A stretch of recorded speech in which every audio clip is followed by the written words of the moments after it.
Grey hat hacker ethical hacker और धमकी देने वाले अभिनेताओं के बीच में आते हैं। हालांकि उनके इरादे उन दो समूहों के समान हो सकते हैं, ग्रे हैट एथिकल हैकर्स की तुलना में प्राधिकरण के बिना सिस्टम तक पहुंचने की अधिक संभावना रखते हैं। साथ ही उनके द्वारा हैक किए गए सिस्टम को अनावश्यक नुकसान पहुंचाने से बचने की संभावना खतरे वाले अभिनेताओं की तुलना में अधिक होती है। हालांकि वे आम तौर पर या केवल पैसे से प्रेरित नहीं होते हैं, ग्रे हैट हैकर अवैध लाभ के लिए कमजोरियों का फायदा उठाने के लिए अपने ज्ञान का उपयोग करने के बजाय अपनी स्वयं की अनधिकृत गतिविधियों के माध्यम से खोजी गई कमजोरियों को ठीक करने की पेशकश कर सकते हैं। रेड हैट हैकर्स, जिन्हें ईगल आइड या विजिलेंट हैकर्स भी कहा जाता है, एथिकल हैकर्स के समान हैं। रेड हैट हैकर्स धमकी देने वालों के अनैतिक हमलों को रोकने का इरादा रखते हैं, जबकि रेड हैट हैकर्स का इरादा एथिकल हैकर्स के समान हो सकता है। वे कार्यप्रणाली में भिन्न होते हैं, क्योंकि रेड हैट हैकर अवैध या अतिवादी कार्रवाई का उपयोग कर सकते हैं। अक्सर रेड हैट हैकर खतरा पैदा करने वालों के सिस्टम पर साइबर हमले करेंगे। ब्लू हैट हैकर्स, जिन्हें प्रतिशोधी हैकर्स के रूप में भी जाना जाता है, हैकिंग को एक सामाजिक हथियार के रूप में उपयोग करते हैं।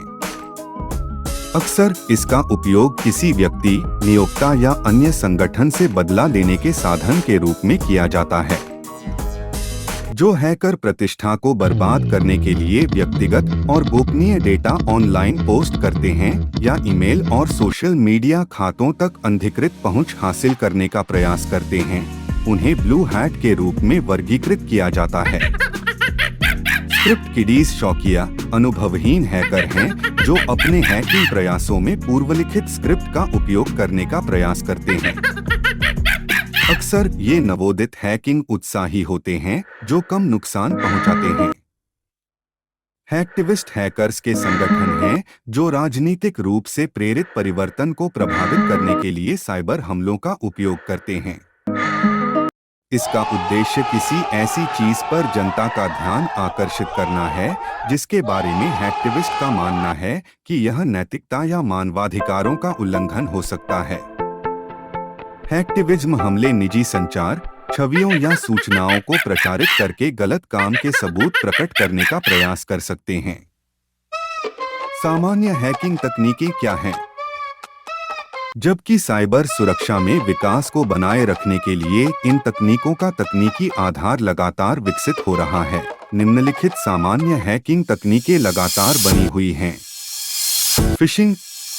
आपराधिक हैकर एक कपटपूर्ण ईमेल बनाता है जो किसी वैध संगठन से आता प्रतीत होता है और उपयोगकर्ता को इसे खोलने के लिए प्रेरित करता है। फिर उपयोगकर्ताओं को उनके लॉगिन क्रेडेंशियल दर्ज करने और अन्य व्यक्तिगत जानकारी जैसे जन्मतिथि, सामाजिक सुरक्षा नंबर या क्रेडिट कार्ड विवरण का खुलासा करने के लिए धोखा दिया जाता है। वायरस और दुर्भावनापूर्ण कोड। एक हैकर अक्सर उपयोगकर्ता की ऑनलाइन गतिविधि को ट्रैक करने वाली कुकीज चुराने के इरादे से वेबसाइट फाइलों में वर्म्स और ट्रोजन हॉर्स सहित दुर्भावनापूर्ण कोड डालता है। यूजर इंटरफेस (यूआई) समाधान। यह तकनीक, जिसे क्लिक जैकिंग के रूप में भी जाना जाता है, एक प्रामाणिक वेब पेज के शीर्ष पर एक नकली यूआई और लिंक बनाती है और उपयोगकर्ता को लिंक पर क्लिक करने के लिए प्रेरित करती है। इसके बाद धमकी देने वाला व्यक्ति उपयोगकर्ता की जानकारी के बिना उसके कंप्यूटर तक पहुंच प्राप्त कर सकता है। डॉस और डीडोएस। ये तकनीकें उपयोगकर्ताओं के लिए अपने कंप्यूटर सिस्टम, नेटवर्क, सेवाओं या अन्य सूचना प्रौद्योगिकी (आईटी) संसाधनों तक पहुंच को असंभव बना देती हैं। आमतौर पर एक आपराधिक हैकर ट्रैफिक के सामान्य प्रवाह को बाधित करके वेब सर्वर, सिस्टम या नेटवर्क को क्रैश करने के लिए इस तकनीक का उपयोग करता है। डोमेन नाम सिस्टम डीएनएस कैश विषाक्तता। यह तकनीक, जिसे डीएनएस स्पूफिंग के रूप में भी जाना जाता है, इंटरनेट ट्रैफिक को नकली सर्वरों की ओर मोड़कर डीएनएस क्लाइंट और वेब सर्वर का शोषण करती है। संरचित क्वेरी भाषा। SQL injection. यह तकनीक अनधिकृत संसाधनों और डेटा तक पहुंच प्राप्त करने के लिए वेब फॉर्म इनपुट बॉक्स में एसक्यूएल कोड जोड़ती है। Keylogger injection.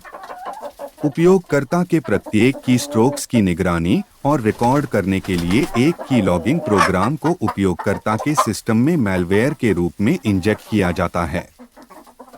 यह धमकी देने वाले अभिनेता को व्यक्तिगत रूप से पहचान योग्य जानकारी, लॉगिन क्रेडेंशियल और संवेदनशील एंटरप्राइज डेटा चुराने में सक्षम बनाता है। पशुबल का आक्रमण। ये हमले आमतौर पर उपयोगकर्ता नाम और पासवर्ड के विभिन्न संयोजनों का अनुमान लगाने के लिए स्वचालित उपकरणों का उपयोग करते हैं, जब तक कि उन्हें सही संयोजन नहीं मिल जाता। प्रसिद्ध हैकर्स। जबकि कई प्रसिद्ध प्रौद्योगिकीविदों को हैकर माना गया है, जिनमें डोनाल्ड नथ, केन थॉम्पसन, विंटन सेर्फ, स्टीव जॉब्स और बिल गेट्स शामिल हैं, मुख्यधारा के खातों में हैकर के रूप में धमकी देने वाले अभिनेताओं को कुख्याति प्राप्त होने की अधिक संभावना है। गेट्स को माइक्रोसॉफ्ट की स्थापना से पहले एक किशोर के रूप में कॉरपोरेट सिस्टम में सेंध लगाते हुए भी पकड़ा गया था। कुछ कुख्यात खतरनाक अभिनेताओं में निम्नलिखित शामिल हैं। एनोनिमस दुनिया भर के हैकरों का एक समूह है जो ऑनलाइन संदेश बोर्ड और सोशल नेटवर्किंग मंचों पर मिलते हैं। वे मुख्य रूप से डॉस हमलों के माध्यम से सविनय अवज्ञा और अशांति को प्रोत्साहित करने, पीड़ितों की व्यक्तिगत जानकारी को ऑनलाइन प्रकाशित करने और वेबसाइटों को विकृत करने और बदनाम करने पर अपना ध्यान केंद्रित करते हैं। जोनाथन जेम्स को अमेरिकी रक्षा विभाग और national aeronautics and space administration सहित कई वेबसाइटों को हैक करने के साथ साथ किशोरावस्था में सॉफ्टवेयर कोड चुराने के लिए कुख्याति मिली। 2000 में जेम्स कंप्यूटर हैकिंग के आरोप में जेल जाने वाला पहला किशोर बना। वह सिर्फ 16 साल का था। 2008 में जब वह 25 वर्ष के थे, तब उन्होंने आत्महत्या कर ली। एड्रियन लामो ने न्यूयॉर्क टाइम्स, माइक्रोसॉफ्ट और याहू सहित कई संगठनों की सुरक्षा खामियों का फायदा उठाने के लिए उनके सिस्टम को हैक कर लिया। लामो को 2003 में गिरफ्तार किया गया। 2004 में दोषी ठहराया गया। उसके माता-पिता के घर पर 6 महीने की नजरबंदी और 2 साल की परिवीक्षा की सजा सुनाई गई और क्षतिपूर्ति के रूप में लगभग $65,000 का भुगतान करने का आदेश दिया गया। 2.5 साल तक अधिकारियों से बचने के बाद केविन मिटनिक को कई आपराधिक कंप्यूटर अपराधों के लिए दोषी ठहराया गया था।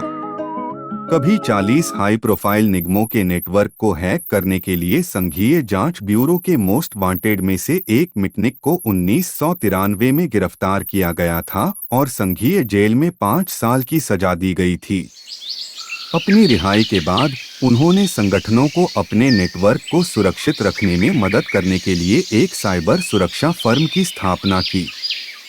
हालांकि सभी प्रकार की हैकिंग को दुर्भावनापूर्ण नहीं माना जाता है, लेकिन खतरे वाले अभिनेताओं की मौजूदगी के कारण उद्यमों के लिए मजबूत साइबर सुरक्षा की आवश्यकता होती है, विशेष रूप से संवेदनशील जानकारी से निपटने वाले उद्यमों के लिए। सुरक्षा में उल्लंघन से वित्तीय नुकसान हो सकता है, साथ ही संगठन की प्रतिष्ठा को भी अपूरणीय क्षति हो सकती है।